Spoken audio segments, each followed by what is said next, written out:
नमस्कार, मैं हूं अंकुर और आप देख रहे हैं सत्य हिंदी का न्यूज बुलेटिन।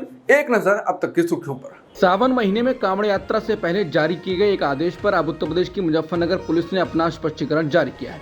मुजफ्फरनगर पुलिस ने कहा है, श्रावण कांवड़ यात्रा के दौरान सीमावर्ती राज्यों से पश्चिमी उत्तर प्रदेश होते हुए भारी संख्या में कांवड़िए हरिद्वार से जल उठाकर मुजफ्फरनगर जनपद से होकर गुजरते हैं। सावन के पवित्र माह में लोग खासकर कांवड़िए अपनी खानपान में कुछ खाद्य सामग्री से परहेज करते हैं। मुजफ्फरनगर पुलिस के मुताबिक पूर्व में ऐसी घटनाएं सामने आई हैं जहां कांवड़ मार्ग पर हर प्रकार की खाद्य सामग्री बेचने वाले कुछ दुकानदारों द्वारा अपनी दुकानों के नाम इस प्रकार से रखे गए जिससे कांवड़ियों में भ्रम की स्थिति उत्पन्न होकर कानून व्यवस्था की स्थिति उत्पन्न हुई। पुलिस ने कहा कि इस तरह की घटनाओं को दोबारा होने से रोकने के लिए और श्रद्धालुओं की आस्था को ध्यान में रखते हुए कांवड़ मार्ग पर पड़ने वाले होटल, ढाबे और खानपान की सामग्री बेचने वाले दुकानदारों से अनुरोध किया गया है कि वो स्वेच्छा से अपने मालिक और काम करने वालों का नाम प्रदर्शित करें। पुलिस का कहना है, इस आदेश का आशय किसी प्रकार का धार्मिक विभेद न होकर सिर्फ मुजफ्फरनगर जनपद से गुजरने वाले श्रद्धालुओं की सुविधा, आरोप प्रत्यारोप और कानून व्यवस्था की स्थिति को बचाना है। इससे पहले भी ऐसी व्यवस्था की जा चुकी है। सावन महीने में कांवड़ यात्रा से पहले उत्तर प्रदेश की मुजफ्फरनगर पुलिस के नए आदेश पर टीएमसी की सांसद महुआ मोइत्रा की प्रतिक्रिया भी सामने आई। महुआ ने टीएमसी के राज्यसभा सांसद साकेत गोखले के एक ट्वीट को रीट्वीट करते हुए अपने आधिकारिक एक्स हैंडल से लिखा है, भारतीय मानवाधिकार आयोग और उसके अध्यक्ष अरुण मिश्रा, ध्यान दीजिए, जब आप एक न्यायाधीश थे तब आपने कहा था कि प्रधानमंत्री मोदी एक दूरदर्शी व्यक्ति हैं जो वैश्विक स्तर पर सोचते हैं और स्थानीय स्तर पर काम करते हैं। लेकिन अब यूपी पुलिस वैश्विक स्तर पर नाजियों की तरह सोच रही है और स्थानीय स्तर पर मुस्लिमों पर कार्रवाई कर रही है।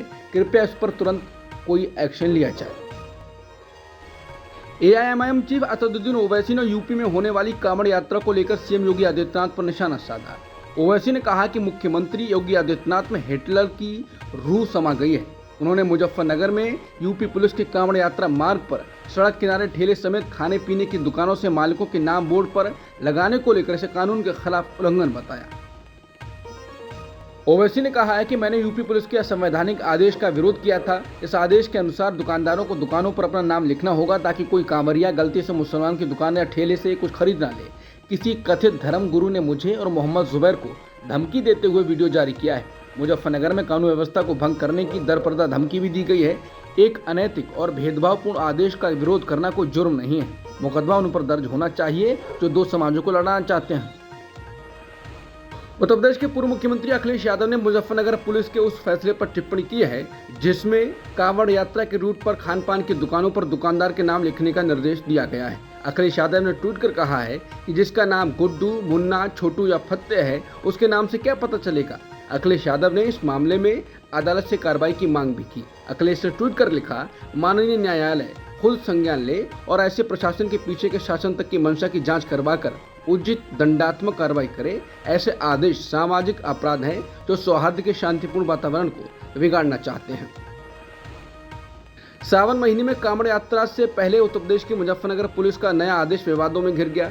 मशहूर गीतकार जावेद अख्तर ने पुलिस के इस आदेश की तुलना हिटलर के दौर की नाज़ी जर्मनी से की है। जावेद अख्तर ने सोशल मीडिया पर लिखा, उत्तर प्रदेश पुलिस की मुजफ्फरनगर पुलिस ने कहा है कि एक खास यात्रा के रूट पर दुकानों, होटलों और यहां तक कि गाड़ियों पर उनके मालिक के नाम स्पष्ट तौर पर लिखे होने चाहिए। क्यों? नाज़ी जर्मनी में खास दुकानों और मकानों के ऊपर एक निशान लगाया करते थे। कांग्रेस नेता पवन खेड़ा ने कहा है कि कांवड़ यात्रा के रूट पर फल सब्जी विक्रेताओं और रेस्टोरेंट ढाबा मालिकों को बोर्ड पर अपना नाम लिखना आवश्यक होगा। ये मुसलमानों के आर्थिक बॉयकॉट की दिशा में उठाया कदम है या दलितों के आर्थिक बॉयकॉट का, या दोनों का, हमें नहीं मालूम। जो लोग ये तय करना चाहते थे कि कौन क्या खाएगा, अब वो ये भी तय करेंगे कि कौन किससे क्या खरीदेगा। जब इस बात का विरोध किया गया तो कहते हैं कि जब ढाबों के बोर्ड पर हलाल लिखा होता है तब तो आप विरोध नहीं करते। इसका जवाब यह है कि जब किसी होटल के बोर्ड पर शुद्ध शाकाहारी भी लिखा होता है तब भी हम होटल के मालिक, रसोइये, वेटर का नाम नहीं पूछते। किसी रेहड़ी या ढाबे पर शुद्ध शाकाहारी, झटका, हलाल या कोशर लिखा होने से खाने वालों को अपनी पसंद का भोजन चुनने में सहायता मिलती है, लेकिन ढाबा मालिक का नाम लिखने से किसका क्या लाभ होगा? भारत के बड़े मीट एक्सपोर्टर हिंदू हैं। क्या हिंदुओं द्वारा बेचा गया मीट दाल भात बन जाता है? ठीक वैसे ही क्या किसी अल्ताफ या रशीद द्वारा बेचे गए आम अमरूद गोश्त तो नहीं बन जाएंगे? आरएसएस चीफ मोहन भागवत ने कहा है कि विकास का कोई अंत नहीं है। लोग महामानव बनना चाहते हैं, लेकिन वो यह नहीं रुकता, फिर वो देवता बनना चाहता है, फिर भगवान। लेकिन भगवान कहते हैं कि वो विश्व रूप है। कोई नहीं जानता कि उससे भी बड़ा कुछ है या नहीं। विकास का कोई अंत नहीं है। व्यक्ति को ये सोचना चाहिए कि हमेशा अधिक की गुंजाइश रहती है। ये बात कार्यकर्ताओं को समझनी चाहिए। भागवत ने ये बात झारखंड के विष्णुपुर में कही। उनको इस बयान पर कांग्रेस नेता जयराम रमेश ने कहा है कि मुझे यकीन है कि स्वयंभू नॉन बायोलॉजिकल प्रधानमंत्री को इस नई अग्नि मिसाइल की खबर मिल गई है, जिसे नागपुर ने झारखंड से दागा और लोक कल्याण मार्ग को निशाना बनाया। कुछ लोग कह रहे हैं कि भागवत ने पीएम मोदी को बिना नाम लिए निशाना बनाया है। उत्तर प्रदेश के गोंडा में चंडीगढ़ डिब्रूगढ़ एक्सप्रेस ट्रेन गुरुवार दोपहर करीब 2:30 बजे पटरी से उतर गई। गोंडा की डीएम नेहा शर्मा ने इस रेल हादसे में 2 लोगों के मारे जाने और 20 यात्रियों के घायल होने की जानकारी दी है।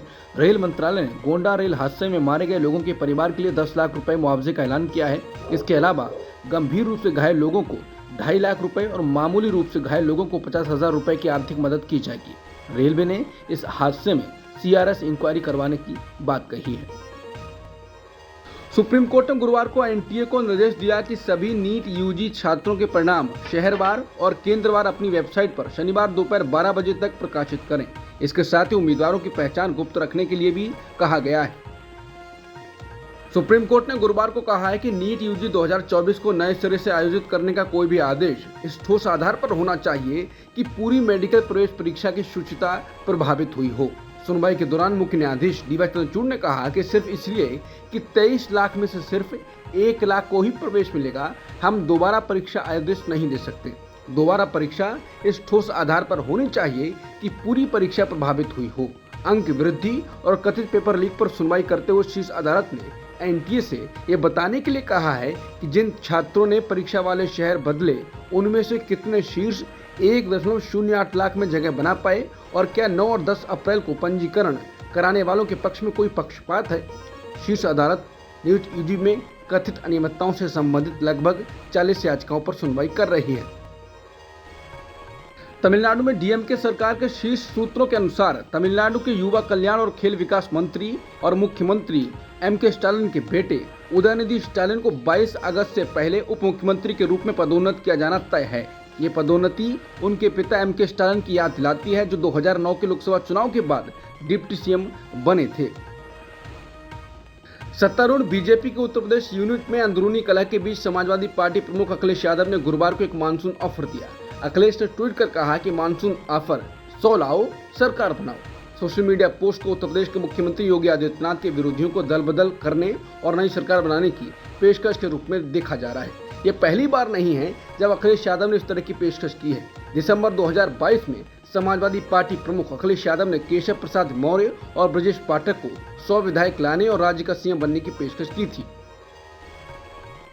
लोकसभा चुनाव के बाद अब सपा और कांग्रेस में यूपी के उपचुनाव को लेकर भी गठबंधन हो सकता है। लोकसभा चुनाव में धमाल मचाने के बाद एक बार फिर 2 लड़कों की जोड़ी साथ दिखने जा रही है। जानकारी के मुताबिक 10 सीटों को लेकर दोनों पार्टियों के बीच सहमति बन चुकी है। सपा 7 सीटों पर चुनाव लड़ सकती है, वहीं कांग्रेस को 3 सीटें मिल सकती हैं। बताया जा रहा है कि दोनों पार्टियों के बीच इसे लेकर बातचीत भी हो गई है। यूपी कांग्रेस ने 21 जुलाई को लखनऊ में पार्टी से सभी जिलाध्यक्षों की बैठक भी बुलाई है। इसमें सीटों को लेकर चर्चा की जा सकती है। बता दें, उत्तर प्रदेश में हो रहे इन उपचुनावों पर सभी की निगाहें टिकी हुई हैं। इस बार बीजेपी का प्रदर्शन यूपी में कुछ खास नहीं रहा। ऐसे में बीजेपी ताकत लगाएगी और 2 लड़कों की जोड़ी लोकसभा चुनाव का प्रदर्शन दोहराना चाहेगी। हरियाणा में लोकसभा चुनाव में अपने प्रदर्शन में सुधार के बाद अब कांग्रेस की नजरें आने वाले विधानसभा चुनावों पर है।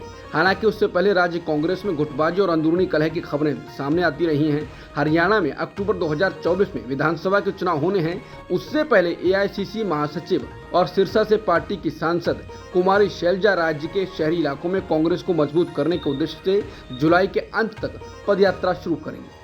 हुड्डा के दुर्विरोधी माने जाने वाली शैलजा की यात्रा राज्य में भाजपा के नेतृत्व वाली सरकार को घेरने के लिए हरियाणा प्रदेश कांग्रेस कमेटी द्वारा चलाए जा रहे हरियाणा मांगे हिसाब अभियान के साथ चलेगी। द इंडियन एक्सप्रेस को दिए गए एक इंटरव्यू में शैलजा ने राज्य कांग्रेस में संरचनात्मक बदलाव की वकालत करते हुए कई मुद्दों पर बात की। उनका कहना है कि हरियाणा कांग्रेस में हुड्डा खेमे का वर्चस्व रहा है। उन्होंने कहा कि अगर चीजें वैसी ही चलती रहीं जैसे वो चली रही हैं तो बदलाव जरूरी है। ये अभी पूरी तरह से एक तरफा है, जो विधानसभा चुनावों में वांछित नतीजे नहीं लाएगा। इससे गलत संदेश जाता है। इस समय यहाँ एक गुट का एकाधिकार प्रतीत हो रहा है। हरियाणा में विधानसभा चुनाव को लेकर सियासी पारा गर्म होता जा रहा है। इस बीच आम आदमी पार्टी ने विधानसभा चुनावों को लेकर बड़ा ऐलान किया है और कहा है कि वो राज्य की सभी विधानसभा में अपनी प्रत्याशी उतारेगी। अभी तक राज्य में मुख्य मुकाबला बीजेपी और कांग्रेस के बीच होता था, लेकिन हरियाणा में इस बार त्रिकोणीय मुकाबला होता दिख रहा है। कर्नाटक राज्य में नौकरी में स्थानीय लोगों को आरक्षण का प्रावधान करने वाले विधेयक को राज्य सरकार ने फिलहाल रोक दिया। अंग्रेजी अखबार द हिंदू के मुताबिक सरकार ने कहा है कि इस पर फिर से विचार करने के बाद ही कोई अंतिम फैसला लिया जाएगा। दरअसल इस विधेयक का उद्योगों और व्यावसायिक संगठनों ने विरोध कर दिया है। इस विरोध के बाद कर्नाटक सरकार ने विधेयक पर पुनर्विचार करने की बात कही। नेस्कॉम ने इसका विरोध करते हुए ट्वीट किया। नेस्कॉम और इसके सदस्य इस विधेयक से निराश हैं और इस पर अपनी गहरी चिंता जताते हैं। फोन पे के सीईओ और संस्थापक समीर निगम ने बताया कि कैसे ये बिल आर्मी फैमिलीज के नौकरी चाहने वालों या अक्सर इधर उधर घूमने वाले लोगों के लिए जीवन को कठिन बना सकती है। विवादों में घिरी ट्रेनी आईएएस अधिकारी पूजा खेडकर की मां मनोरमा खेडकर को पुणे पुलिस ने जमीन से जुड़े एक विवाद के मामले में हिरासत में ले लिया। मनोरमा खेडकर के खिलाफ कुछ लोगों को बंदूक से धमकाने का आरोप लगा है। समाचार एजेंसी पीटीआई के मुताबिक एक अधिकारी ने बताया है कि पूजा खेडकर की मां को पुलिस ने हिरासत में लिया है। बांग्लादेश में सरकारी नौकरी में आरक्षण के खिलाफ छात्र प्रदर्शन कर रहे हैं। बीते दिनों हिंसक प्रदर्शन के दौरान कुछ छात्रों की मौत भी हो गई थी। बांग्लादेश में चल रहे प्रदर्शन को देखते हुए ढाका में मौजूद भारतीय उच्चायोग ने वहां रह रहे भारतीयों और भारतीय छात्रों के लिए एडवाइजरी जारी की है। उच्चायोग द्वारा जारी की गई एडवाइजरी में भारतीयों से एक यात्रा करने से बचने और अपने आवासीय परिसर से कम बाहर निकलने की सलाह दी है। भारतीय टीम को क्रिकेट के सबसे छोटे फॉर्मेट यानी T20 में एक नया कप्तान मिल गया है। श्रीलंका के खिलाफ 3 T20 मैचों की सीरीज में सूर्य कुमार यादव भारतीय क्रिकेट टीम के नए कप्तान होंगे। शुभमन गिल को T20 और वनडे टीम का उप कप्तान नियुक्त किया गया है। भारतीय टीम के 2 सबसे सीनियर खिलाड़ी रोहित शर्मा और विराट कोहली दोनों ही श्रीलंका के खिलाफ वनडे मैच में खेलेंगे। अब तक की सुर्खियों में इतना ही। बाकी खबरों के लिए बने रहिए सत्यहिंदी.com के साथ।